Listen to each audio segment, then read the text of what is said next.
भ्रष्टाचारीका नेताहरू मूर्ख, पटमूर्ख अनि महामूर्ख। यी भ्रष्ट नेताहरूले बालेन सरकार ढाल्छु भन्दै गर्दा भद्रकुमारी आमाले कडाभन्दा कडा दरिलो झापर दिनुभएको छ। ढिला आयो तर कडाभन्दा कडा जवाफ दिनुभएको छ। उहाँ आमालाई मनैदेखि सल्युट गर्न चाहन्छु। एकचोटि यो भिडियो हेर्नुहोस्। सरकारबाट देश चल्नेवाला छैन, यो चल्दैन। दुर्भाग्यको कुरो देश नेपाललाई ग्रहण लाग्यो हो, यो देशलाई नै ग्रहण लाग्यो, नेपाली जनतालाई पनि ग्रहण लाग्यो हो, बुद्धिमा ग्रहण लाग्यो। नत्र यस्तो सरकारलाई भोट हाल्छ कसैले, यस्तोलाई बनाउँछ कसैले। 5-7 लाख जनता काठमाडौँमा अनि हरेक सदरमुखमा 1 लाख 1.5 लाख 1 लाख 1.5 लाख उतारेर गऱ्यो भने एकै दिनमा उल्ट्याउन सकिँदैन त।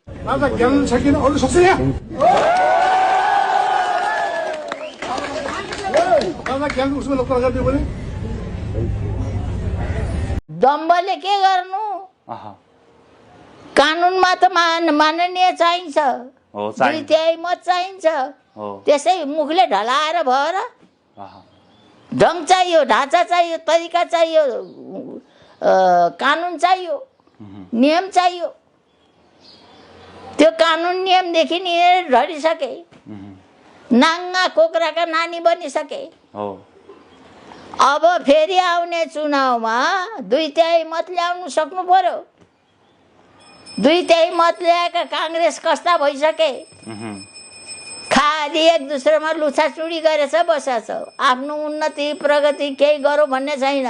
उन्नति र प्रगति त मिठो खानु, राम्रो लाउनु, आरामदायी मोटरमा चढ्नु, महल बनाउनु, आफ्नो कार्यकर्तालाई जे भएको कर्मचारी बनाएर राख्नु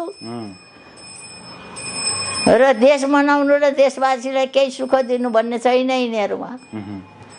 यी 60-70 वर्षमा नि यो काम तिनले गरेन भने अब गर्लान् भन्ने के 5-5 चोटि के आश गर्नु त। 5 चोटि 4 चोटि 3 चोटि प्रधानमन्त्री भएका मान्छेहरूले केही गरेर देखाउन सकेनन् देशलाई। उल्टै जेन्जीहरूको जुत्ता चप्पल खाए काम गर्छु भन्ने मान्छेलाई हाँक दिन्छन्। हामी ढाल्छौँ तँलाई, हामी यसो गर्छौँ, हामी उसो गर्छौँ भन्छ।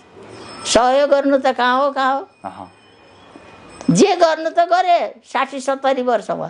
अब त हामी सघाउँछौँ है भन्नु पर्दैन। अब यो आम जनताले बुझ्नुपर्छ बाबु। जुन चाहिँ यिनीहरूले राम्रा काम गरेका छन्, यी दलहरूले ल्याएर जे भएका आफ्ना कार्यकर्तालाई कर्मचारी बनाएर ओभरलोड कर्मचारी थिए, त्यसलाई बालेन सरकारले हटाएछ। यसलाई बुझ्नुपर्छ यो आम जनताले।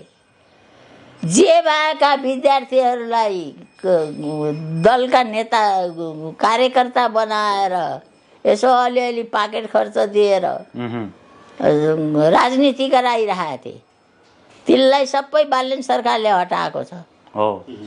र त्यस्तै गरिकन कर्मचारीमा छ्यापछ्याप सबै दलकै कार्यकर्ता थिए, ती सब हटाइदिएछ भने यी सबै कुरोहरूलाई कसले बुझ्नु पर्यो? आम जनताले। कसले बुझ्नु पर्यो? यो देशमा बस्ने म जस्ती बुढीले पनि बुझ्नु पर्यो। नभए के सुनाउँछु त मैले, के भन्छु त तपाईँहरूलाई भने यो सबै कुरोहरू छ बाबु। त्यसै ढाल्छु भनेर ढल्ने होइन। राजसभाका नेताहरू सब 101 हुनु पर्यो, एकता हुनु पर्यो।